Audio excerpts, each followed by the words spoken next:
on whether it was a ransom payment. Plus, as Clinton and Trump both face high unfavorable numbers, we'll ask our Sunday panel whether the election will be about who voters dislike more. All right now on Fox News Sunday. And hello again from Fox News in Washington. It's been a remarkably rough week for Donald Trump. A series of self-inflicted wounds and one poll after another showing him falling behind in key swing states. But on Friday, Hillary Clinton once again stirred up the controversy over her private emails, which is why this race between two unpopular and distrusted nominees remains competitive. Joining me now to discuss the state of the campaign, former Speaker Newt Gingrich, one of Trump's top advisors, and Clinton advocate Congressman Javier Becerra. And gentlemen, welcome back to Fox News Sunday. Thanks. Good to be with you. Let's start with the two candidates. As Trump has gone from one misstep to another this week, Speaker Gingrich, you have been as sharp as any critic about your man. Here's some of the things that you have been saying about him. Very self-destructive. Take a deep breath and learn some new skills. Trump is helping her to win by proving he is more unacceptable than she is. I know that you think that Clinton would make a lousy president, but is Trump, how close is he to disqualifying himself? Oh, I don't think very close at all. I think that, first of all, if you look at the last few days, I think he's gotten the messages. He came out and endorsed Paul Ryan, which he should have done in the first place. He endorsed John McCain, which he should have done in the first place. He endorsed Kelly Ayotte. I mean, these are steps back into being, it's very tricky if you've never run for public office to jump from being a businessman to being one of the two leaders fighting for the presidency. And he's made some mistakes. But frankly, the biggest mistake last week was made on your show. And it was, I mean, it's one thing to lie. It's another thing to lie about lying. And then Friday, she gave us the perfect explanation. Her brain apparently had short-circuited while she was talking to you. Well, as George Romney can tell her, using a short circuit as an explanation for why you do something is very dangerous in a presidential campaign. So I'll take the week. I think she managed to trump Trump in terms of a mistake. Well, that brings us to Hillary Clinton, Congressman Becerra, who has a different problem than Trump. Honesty. Last week I asked her about the fact that FBI Director Comey said that what she had been telling for the American people for a year about her private emails was not untrue, was false. Here's how she responded in that interview. Director Comey said that my answers were truthful and what I've said is consistent with what I have told the American people. And after independent fact checkers came down on her, here's how Clinton responded to that question on Friday. I may have short-circuited it, and for that, I, will try to clarify, because I think, Chris Wallace and I were probably talking past each other. But Congressman Becerra, she didn't short-circuit, and we didn't talk past each other. The problem was that Clinton misrepresented what James Comey told the American people. Chris, what Director Comey told the American people was that after a thorough investigation by the FBI, that of the more than 30,000 emails that Hillary Clinton had provided for this investigation, that there was no wrongdoing. And well, no, he didn't say that, but that's not even what I'm talking about. What he said was there was not enough grounds to prosecute her. He did say that she had been extremely careless and negligent, but specifically what he said was that what she had told the American people over the course of the last year was wrong. And this is, let's play what he said on July 7th to Congress. Secretary Clinton said there was nothing marked classified on her emails, either sent or received. Was that true? That's not true. Secretary Clinton said I did not email any classified material to anyone on my email. There is no classified material. Was that true? There was classified material emailed. Congressman Comey directly contradicted what Clinton had been telling the American people for a year. But Chris, what you don't also show is that Director Comey said that she had no knowledge of some of those so-called classified emails because they were either not marked or they were not classified at the time, or they were incorrectly marked. And so he did come out and say, you don't show that, but he did come out and say that she did not know. They were marked, and more importantly, he said that there was classified material that she had emailed. but she did not know it. Otherwise, if there had been the intention to send classified emails, then the FBI would have pursued this much further. And so I think you're trying to make more out of this than what there is. But the FBI investigated She this. said, she didn't say, I didn't intend to send classified material. No, she said that isn't what she told the American people. She said there was no classified material. She has made it very clear that she, looking back at this, she would have done it differently, that she did make some mistakes, but that she never intended to send classified information over emails. And the FBI investigation confirms that. And so while we may want to make more of it, the fact is the FBI has said we should move on and get to real important matters of the country. But I think you're missing the genius of her Friday comment. Now you can say, did you lie to that mother at Benghazi? She said, no, it was a short circuit. You can say, did you forget the 76 secret meetings in the Secretary of State's office? No, it was a short circuit. She now has a fundamental way of saying to people, it wasn't that I lied to you, I just didn't quite remember whatever it was I was going to say. What's interesting is after 30,000 emails having been disclosed, what we don't yet know is one tax return from Donald Trump. We don't yet know how his wife gained her immigration status because he won't reveal that as well. That is not true. And it's time for Donald Trump to start providing at least one iota of information on his tax returns, which he's never agreed to do. Okay. First of all, we know that his wife had a green card before she met him. She came here legally. How did she get the green card, Newt? She came here legally. How did she get the green card? She came here legally. How did she get the green card? She applied for a green card. She didn't know Donald Trump. Under what circumstances? Because she had been here before she applied for the green card.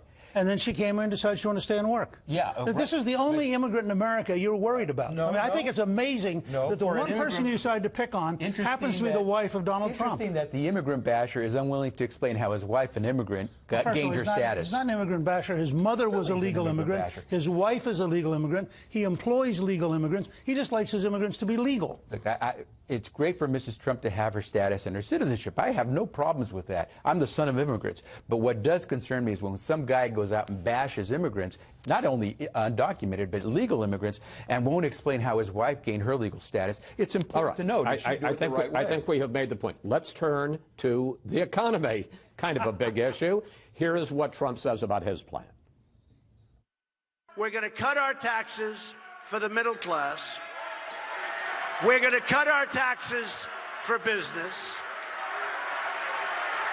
We're going to have massive dollars pouring into this country, and we're going to create jobs like we've never seen before. But Speaker Gingrich, Trump would cut taxes $9.5 trillion over the next decade, most of it going to top earners, and adds $11.2 trillion to the debt with unspecified spending cuts. Mr. Speaker, his numbers don't add up. Of course not. I mean, I think that historically no candidate said numbers add up, particularly in the media. But wait, so you're saying his numbers don't add up for his economic plan? I'm going to have to quote you on that one, right, dude? Well, I said all candidates. But let me give an example. If you open up America's energy and mining opportunities, there's at least $7 trillion in potential additional revenue just from making it easier to develop our own energy and to develop our own mineral resources. There are a number of steps you can take to dramatically accelerate the economy. If you dramatically shrink the 600 new regulations Obama has imposed, you have an explosion of small business getting created. In a period of economic growth, such as the Reagan era, you in fact do raise a tremendous amount of revenue. Congressman Becerra, you can respond to that, but I also... Breathtaking. It's just breathtaking. Go ahead. The plan that you just outlined, which sends money mostly to folks at the top, has been scored to probably lose about 3.5 million jobs by Senator McCain's former economist. It is also very clear that in increasing debt, Donald Trump really meant that he was the, quote, king of debt.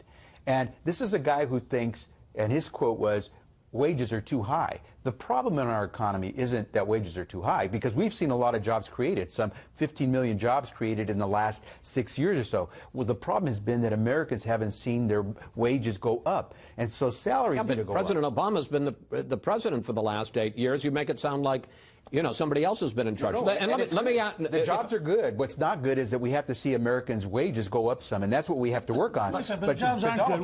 The jobs aren't good. The jobs aren't good. You're not getting manufacturing back. What you're getting bringing back our bartender and Donald jobs Trump is and one of service those jobs. who outsources jobs, right? All right, let me ask you about Clinton's numbers, because in fact they do add up. Let's put them on the screen. She would raise taxes, $1.2 trillion, raise taxes, $1 trillion over 10 years, most of that on the rich, and even with big new spending programs, adds only $250 billion to the debt. But as I discussed with Clinton last week, what it is basically is more of the Obama plan. Here's that discussion. You're offering more government programs, more spending, more entitlements, more taxes, more tax penalties and credits. Well, but let's unpack that. What I'm offering is the biggest job creation program since World War II, and I hope to be able. But it's infrastructure. That's what Obama did. But he didn't get to do enough. The problem with the weakest recovery since 1949 is that Obama didn't get to do enough? We didn't invest in our roads and our bridges and our schools the way we should have. And we had a $1 trillion stimulus plan. And only a small portion of that went to infrastructure, to investments in our roads, our bridges, our classrooms. What she's saying is, you want to put, my dad was in construction. Construction was one of the hardest hit industries in the 2008 recession. You put construction workers to work, you're putting restaurants to work because somebody has to go get lunch. And you're doing a lot more to ripple that in the economy. Just briefly. But yeah, notice what he just said, though. We had a chance. We had $900 billion. We blew it. But now trust Secretary Clinton. 50 million jobs isn't blowing it. Well, but a lot of them are not very good jobs, and a lot of Americans are working part-time. Only in the world of Grinch and Republicans would create 50 million jobs after George Bush left us with an economy hemorrhaging 800,000 jobs a month. You campaign on things that are good enough. We'll campaign on things can get better. We'll see who wins the general election. Okay, we've got a little bit of time left, and I want to get into an important issue, and that, of course, is ISIS, the external threat. Here's what Clinton and Trump are saying about each other. It was Hillary Clinton that she should get an award from them as the founder of ISIS. There is no doubt in my mind that Donald Trump is unqualified to be president and unfit to be commander-in-chief. Congressman Becerra, and we are running out of time. Briefly, what is Clinton's plan? Because I have to say, I don't understand either of their plans. What is Clinton's plan to destroy ISIS, and why is it better than Trump's? Just as she was there to greenlight the raid on Osama bin Laden, just as she was there to assemble. But she didn't greenlight it, President Obama did. But she was there to give advice to greenlight that. She was the one that assembled a coalition that helped stop the nuclear buildup in Iran. What's her plan to stop ISIS? She's made it very clear. You get tough on them at the source. You make sure we're doing everything we can to protect the homeland. What you don't do, than what we've already what you don't do is you don't call for torture to be used by the U.S. military. You don't cozy up to people like Putin and Saddam Hussein. You don't go out there and say, hey, why haven't we been using nuclear weapons the way Donald Trump apparently has said? You do things that show stability and create the partnerships that you need. You don't go out there and show that you're unfit to be president the way Donald Trump has. So 15 years after 9/11, we're not winning. We're not winning in Afghanistan.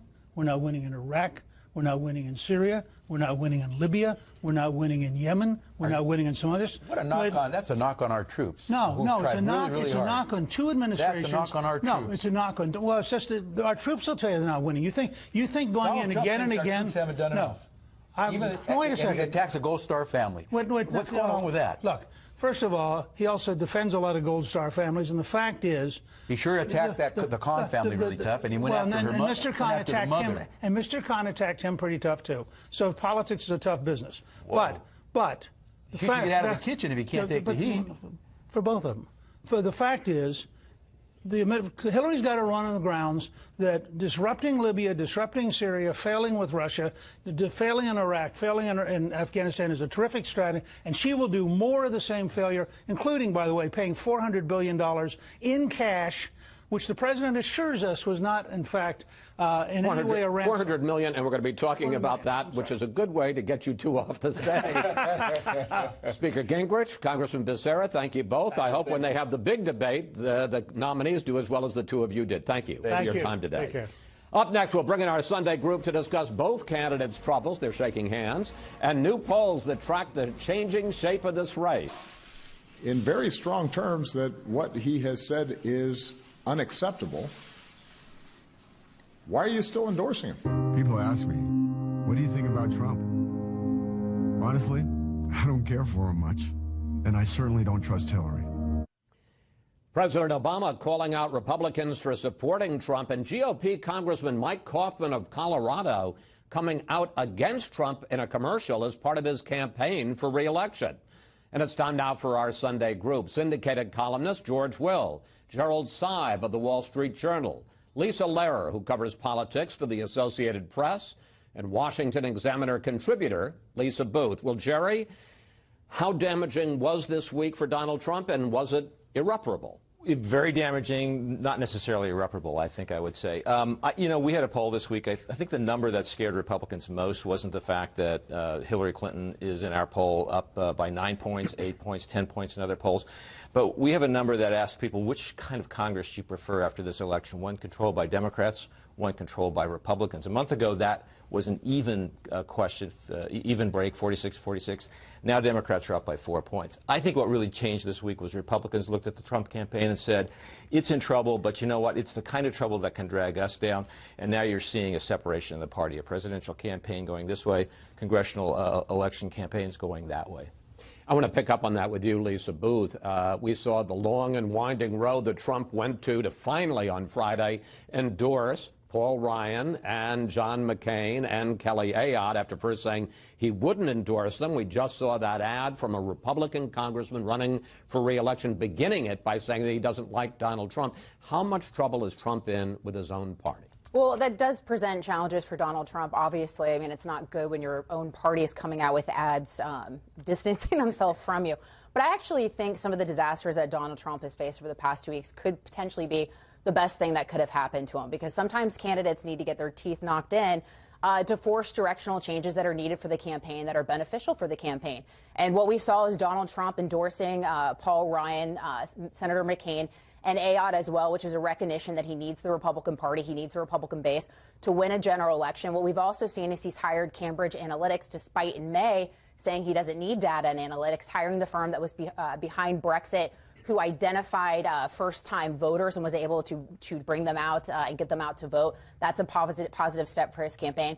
We also saw the fact that he actually outraised Hillary Clinton in direct donations, $64 million to her, $63 million, a 69% increase in small dollar donations, which is a positive step for his campaign. And also, after getting hit with $234 million in radio and TV buys by Clinton and her allies, there's been reports that his campaign is finally looking into securing some ad time and ad buys for this election. So I think maybe it was a bad couple weeks. We're all going to agree on that. But perhaps this is sort of the forced change that his campaign needs. Then we have Hillary Clinton, who by all accounts had a very strong week until, as we've said on, on Friday, she once again kicked up the controversy over her private emails and what FBI Director Comey said about them. And last night, Donald Trump had some fun with how she explained it. Here Trump is. Unstable Hillary Clinton. I think that the people of this country don't want somebody that's going to short circuit up here. George, how do you explain Hillary Clinton and her continuing troubles with the emails? Well, there's no good explanation, which is why they throw a lot of dust in the air. The old saying in law, if you have the law on your side, argue the law. If you have the facts on your side, argue the facts. If you have neither, pound the table. She's in the pounding table mode at the moment. The question really is, however, does this resonate? Have people said, well, we've already made our mind up about this, for her or against her, with Comey or against him? So now I have a doubt as to whether this resonates when people go into the voting booth in November. Why? Because it's already baked in the number that's in your poll, which is, they've said, not honest and trustworthy. That's largely, not exclusive, but largely related to this, and they've made up their minds. So in other words, if you're against her, you already, whatever your feelings are, you've already baked the private emails into it. It's unclear how many undecided voters there are in the country, but surely those who are undecided are not undecided about this. It seems to me people have probably said, if we're for her, we're for her in spite of that. If we're opposed to her, we're opposed to her because of that. But they've factored it in. Lisa, how much frustration at Clinton headquarters in Brooklyn with the fact that she just, I mean, even though that politically, or rather Legally, she's in the clear. FBI Director Comey and Attorney General Lynch say that they're not going to prosecute her. Politically, she can't seem to get rid of this. Well, and perhaps a surprising twist, folks at campaign headquarters agree with George here. They say that this issue is a Rorschach test for how voters view Clinton. If you don't like her, you see this, you like her less. If you do like her, you see this, you think it's a conspiracy against her. But look, I mean, there's little question that this underscores her weaknesses as a candidate. A campaign is not a court case. Public opinion is not a jury. She is unable to provide anything but these very legalistic answers when this topic comes up, and it continues to be a drag on her campaign. She can't put it behind her.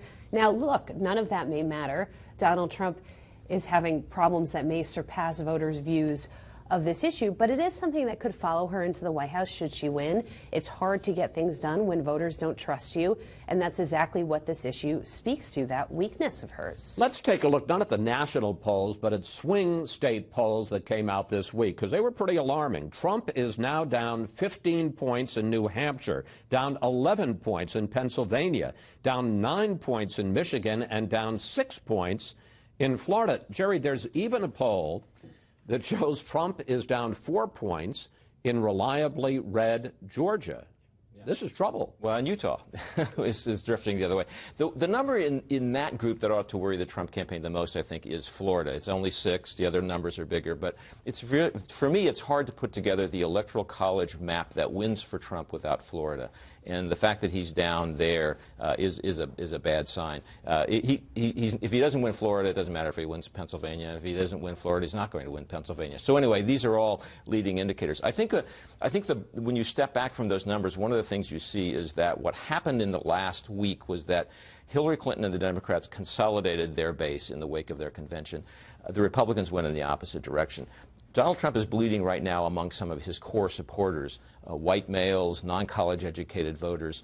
These are the people who are the Trump voters. That's where he's eroded in the last week or so since the conventions. That also may be the place where it's easier for him to recover.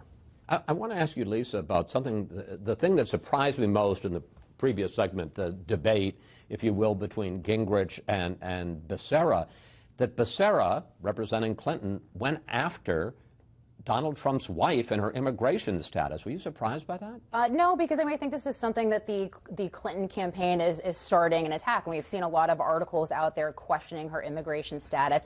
And, you know, if their line of attack proves to be true, then that is a very damaging line of attack against Donald Trump, who has made immigration sort of the central point of his campaign. So, you know, clearly if there's enough information there, that's going to be devastating for his campaign. So I think it's sort of incumbent upon the Donald Trump campaign to prove them wrong and to put that information out there. And I mean, we should point out that Melania Knauss, as her maiden name, came to this country long before she got involved with Donald Trump. Is this a new line of attack from the Clinton campaign? Well, their goal is to make voters think that Donald Trump is not who he says he is. So he plays by different rules in his own life than he would as president and his policies. So you see that also with their attacks on his outsourcing. He wants to bring jobs to the U.S., they say, but Hillary Clinton has spent the past week slamming him for outmaking his products overseas and moving jobs to Bangladesh and China and all these places. So they're really trying to do what campaigns do at this stage in a presidential race, which is undercut his narrative, undercut his image. I think these attacks play into that. George, final thought on Melania Trump's immigration status? They may be doing that. They also may be trying to provoke him. He is provocable. And when he's provoked, he goes on Twitter. And when he goes on Twitter, he says interesting things to take up another 2 or 3 days. What, we're 90-some days, less than 90 days away from the election? We're not talking about 1.2% economic growth. We're not talking about the things that might embarrass Mrs. Clinton. We're talking about something that might detonate an easily detonated candidate. Panel, we have to take a break here. We'll see you all a little bit later. Up next, questions about that $400 million cash payment to Iran. We'll ask Senator Tom Cotton, a leading critic of the Iran nuclear deal, was it ransom to free 4 U.S. hostages? $1 cash payment to Iran, which the administration maintains was not ransom, even though the exchange coincided with Tehran's release of those 4 American hostages. Let's bring in Arkansas Senator Tom Cotton, a member of the Armed Services Committee, and a fierce critic of President Obama's nuclear deal. Senator, we've known since the formal announcement of the Iran deal last January and the release of the 4 American hostages that the U.S. would pay Iran $1.7 million as part of settlement of an old arms deal. So why are you so upset by the revelation this week about this $400 million cash payment to Iran? Chris, it's good to be on with you this morning. At the time, I said that $1.7 billion payment was a ransom itself, but the administration has consistently stonewalled Congress and the American people. We didn't know the cash payment, for instance. We didn't know that it was paid for with bills that can be easily laundered and used for terrorism or support for Iran's allies throughout the region. And we didn't know that the Department of Justice opposed it. I think it's really shocking to most Americans that the United States government was acting like a drug cartel or a third world gun runner might, stacking cash on a pallet and wrapping it in cellophane and flying it in an unmarked aircraft to give to the world's worst state sponsor of terrorism. There's still a lot of questions left to be answered, and the Obama administration continues to stonewall on those. Let me quickly point out, if people are wondering, that you're on the Cotton family farm in Arkansas, and I must say it looks like a very nice place to be on this Sunday. President Obama didn't keep it a secret. I mean, he announced last January that we were giving this money to Iran. Let's look back at what he said. The United States and Iran are now settling a long-standing Iranian government claim against the United States government.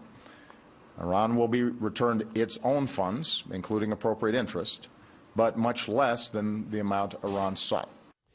Now, I understand the point you made in your first answer. We're talking about $400 million in cash. We're talking about an unmarked plane. We're talking about the hostages waiting on the tarmac till the plane landed. But you certainly would agree that the administration did not keep this payment, maybe the nature of it, but they didn't keep the payment secret. Well, they did keep the nature of it, and when you give $400 million in straight cash and 500 euro notes, a note that is notoriously used for terrorism and drug running around the world, so much so that the European Union is taking it out of circulation, I think that's an important fact for the American people to know. Again, though, I said at the time in January that paying them $1.7 billion, not money that they deserve, not money that they had a right to, on the very weekend that 4 Americans were released from captivity and the nuclear deal was implemented, was a ransom payment. And that would lead to the detention of more hostages in Iran, which is exactly what has happened in the meantime. Now, you've talked about it like a drug cartel, money laundering. Former Bush Attorney General Michael Mukasey, who was also a former federal judge, had an article this week in the Wall Street Journal under the headline, "Legal but not right." Do you agree that, whether you like it or not, the payment was legal? And what do you plan to do about it to try to stop this kind of thing? Obviously, you can't undo it, but to try to stop it in the future. Well, Chris, lawyers disagree about the legality of it, but in the end, this is not a question of whether it was legal. It was whether it was smart, and it's the right thing to do to keep Americans safe. Again, President Obama said we don't pay ransom this week. He said this payment was not a ransom. It doesn't really matter, though, what President Obama says. It matters what the Iranians think, and it matters what dictators and terrorists and gangsters all around the world think. And they clearly think that this was a ransom payment, and that if they take an American hostage, then maybe they too will get a $400 million windfall in 500 euro notes on an unmarked plane. That's why it's so dangerous. Now, we have to stand up to Iran, Chris. I've introduced legislation with Bob Corker and Bob Menendez and Joe Manchin called the Countering Iranian Threats Act that we need to enact almost as soon as we get back into session next month to stop Iran's illicit activity and its support for terrorism. Well, I want to get into the larger question of Iran, because one of the concerns is that Iran used this money and the many more billions that it got as part of the nuclear deal to support terrorism. But CIA Director John Brennan said that that's not true. Let's listen to Director Brennan. The money, the revenue that's flowing into Iran is being used to support its currency, to provide, monies to the departments and agencies, build up its infrastructure. Is Director Brennan misleading the American people, Senator? Well, when you give Iran more than $100 billion, there's no doubt that some of that money might go into domestic purposes, because a lot of the support for terrorist groups like Hezbollah and Hamas may not require that much money. But there's also no doubt, and even senior White House officials have said, that some of this money very likely ended up in the hands of terrorist organizations or the Revolutionary Guard Corps. And as President Obama's own Director of National Intelligence and Commanding General in the Middle East has said, Iran's behavior in the Middle East has gotten worse and more aggressive since the nuclear deal. It hasn't gotten any better.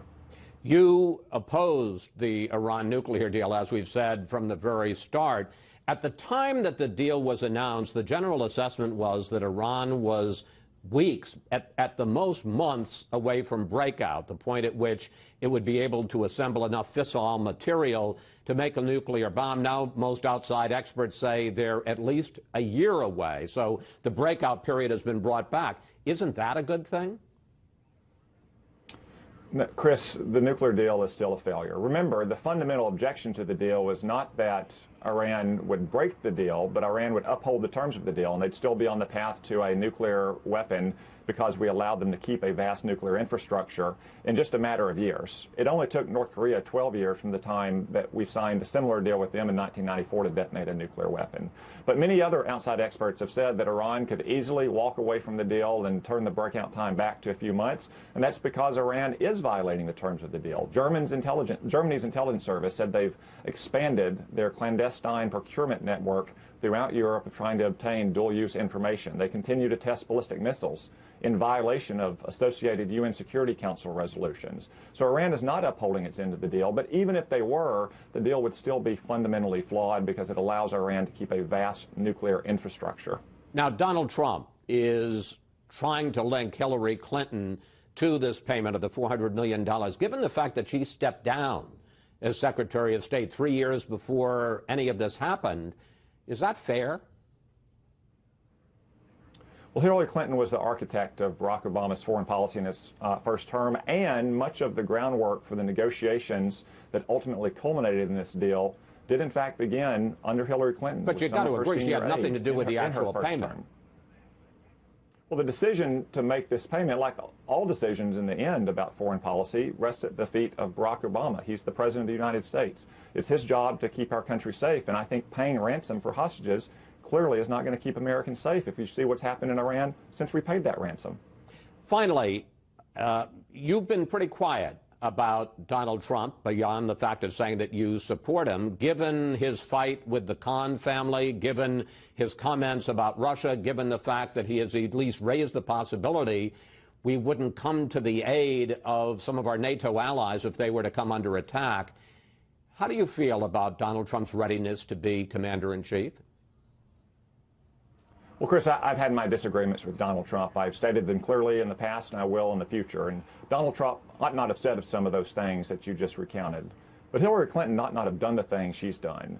She is in no small measure responsible for the deaths of 4 Americans in Benghazi, and she lied to the faces of their families. She set up an unsecure server in which she used classified information that put Americans at risk, and then she lied about it for a year. And then just last week, Chris, on your show, she's lying about lying. All week long since you interviewed her, she's been telling lies about her lies. Donald Trump ought not have said some things, but Hillary Clinton ought not have done so many things that she's done. But in 30 seconds, if I may, are you confident that Donald Trump is ready to be commander-in-chief? I am confident that if the American people elect Donald Trump as president and a Republican Congress, that this country will be safer in the world, our streets will be safer, and we will be more prosperous. Senator Cotton, thank you. Thanks for joining us, and enjoy the rest of your day on the Cotton family farm in Arkansas. Thanks, Chris. Up next, we'll bring back our Sunday panel to get their take on the $400 million payment to Iran and how it will play on the campaign trail. Plus, what would you like to ask the panel about the timing of the payment to Iran? Coincidental or cash for American captives? Just go to Facebook or Twitter at Fox News Sunday, and we may use your question on the air. Just a coincidence, right? Cash. We do not pay ransom. We didn't here, and we won't in the future. Precisely because if we did, then we would start encouraging Americans to be targeted. Donald Trump and President Obama sharply at odds over this week's revelation about that $400 million cash payment to Iran last January. And we're back now with the panel. Well, George, when is $400 million in cash flown in an unmarked cargo plane with 4 American hostages sitting and waiting on the tarmac, when is that ransom and when is that a coincidence? Well, to use the term du jour, the optics are not good, because as you described them. Senator Cotton said the whole $1.7 billion was ransom. So he thinks there's no legal claim, I gather. He's a lawyer, deriving from a 1970s Shaw-era arms deal that never was consummated. There is, however, a difference between what looks scandalous and what is actually a scandal. The cash makes it look terrible, because the only reason to want cash is to make it untraceable. They could have done all this without the plane, without the pallets full of currency. Simply well, now, wait a minute. I mean, because the president says the reason they had to do cash was because of the fact that we have all these banking restrictions and the sanctions, and if we had tried to do it through a wire, they couldn't have gotten it. It seems to me they could have found a way to digitally bounce it off somewhere. I mean, this is a way of evading the letter of the law, and they could have evaded it in some other way.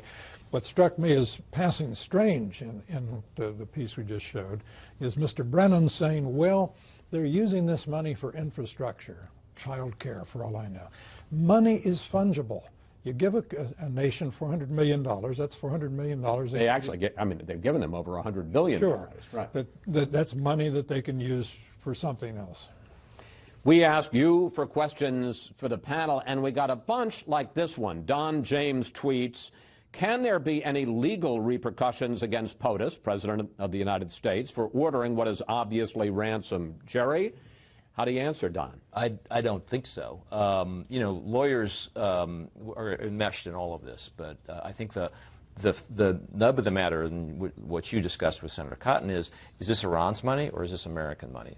In the view of the administration and most lawyers, this is Iran's money. It goes back to a 1979 deal in which the Iranians bought under the Shah some fighter jets that were never delivered.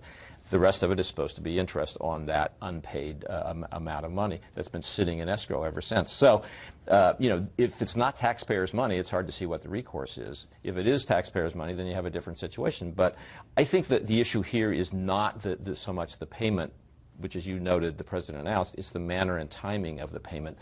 And underneath all that is a much bigger issue, which is a part of this effort to clear the decks with the Iranians, the nuclear deal, the Americans held hostage, and this money, is that going to produce some change in Iranian behavior? Or is this simply a case in which they're going to pocket what they have and then move on to the next attempt to get more out of it? That's the real question that hangs in the air here.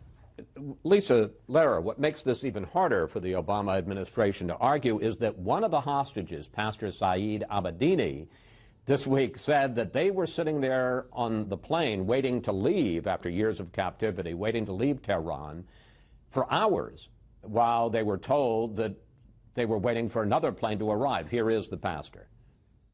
Everyone was ready that we leave the country. They said we are waiting for another plane, and until that plane doesn't come, we never let you go.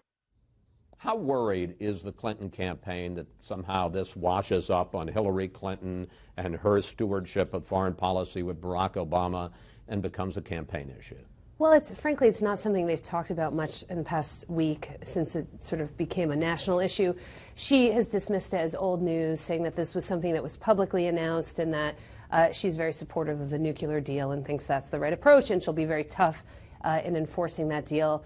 I think when you talk to Clinton advisors privately, they say that this underscores how Donald Trump is really not fit to be commander-in-chief, and they point out several things that happened, which is that he essentially made up facts about this deal. There was no video, as he later admitted. Hillary Clinton he said that he sort of blamed her for the whole negotiation. That's not quite true. She was out of the State Department for 18 months, and as George points out, this is a case that dates back to the 70s. And, you know, of course, he claimed to have seen these payments happening that he just didn't see, and he claimed it was secret. It wasn't secret. It was announced on January 17th. So advisors and surrogates... Not the $400 million in the unmarked cargo plane, though. Right. But the fact that this agreement the settlement had been reached. So advisors are really focusing on that he made up facts, and they have some basis for that. You know, the Post did an analysis of his description of the video, and they said that he said 9 untruthful things in 300 words. So that, that is a concerning attribute in a commander-in-chief, and that's really what they're focusing on when they talk about this issue. The interesting thing about that, Lisa, is that just after Trump seemed for one of the rare times to walk back and say, well, no, actually, I didn't see video of the cash arriving in Tehran. I saw the hostages get off a plane when they were freed from Iran. There was an Iranian documentary which seemed to show cash coming off pallets off a plane. So maybe there really was a video, although Trump apparently didn't see it. Right. Well, I don't think he did a good job explaining that clearly. But look, to Senator Tom Cotton's point, what he was pointing out is, look, it doesn't matter what the Obama administration is saying. It doesn't matter what they believe to be the truth. What matters is the perception of the Iranians and other bad actors in the country. And I think that is the big problem here, is that Iran has used this in propaganda video. You look at their own military as saying that it was a ransom deal, and they're pointing at the weakness of the Obama administration as a result. And I think what this does is that, regardless what the details are, the perception of it is a ransom deal. And I think it continues to undermine what has been, an embarrassing sequence of events since implementation of this deal. You have just 2 weeks after the deal, Iran put 10 U.S. sailors on their knees, pointed guns at their head, and shot it as video and used that as propaganda. We also looked at in March after the deal, Iran shot their third ballistic missile that flies in the face of international law. You look in April, the U.S. made the unprecedented purchase of heavy water, for nuclear purposes. And you go to June and May, where we had Ben Rhodes admitted to lying about the deal, deceiving the American public. And as in June, the Obama administration doctoring video, trying to give the illusion that they didn't lie about the deal in the first place. And then we also go to June, where the State Department once again declared the fact that Iran is the world's largest state sponsor of terrorism. So we've seen, time after time since the implementation of the deal, one embarrassment after another, which undercuts the deal, undercuts the Obama administration on foreign policy, as well as Hillary Clinton as an extension. I think you bring up a very good point, and let's get to that, Jerry, which is, forget the deal. I mean, we're going to forget about the $400 million over the course of the next couple of months.